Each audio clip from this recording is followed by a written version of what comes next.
Drage ljubiteljice besednega sveta, prisrčno pozdravljene. Pozdrav tudi drugim naključnežem. Ste opazili naraščajoče cene bencina?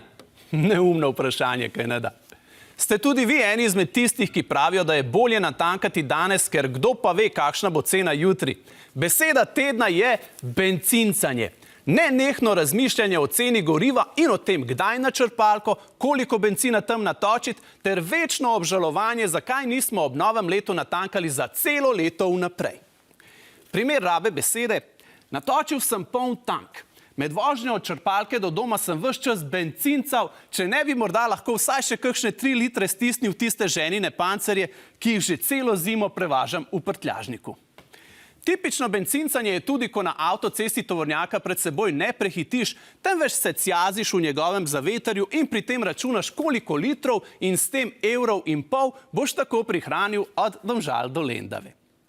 Če pa zaradi podražitve goriv naenkrat trdite, da ste tako ali tako v službo vedno raje šli s kolesom kot z avtom, potem temu rečemo bencinizem. V primeru uporabe dizelskih motorjev pa seveda ne gre za nikakršno bencincanje, ampak za naftaktiko.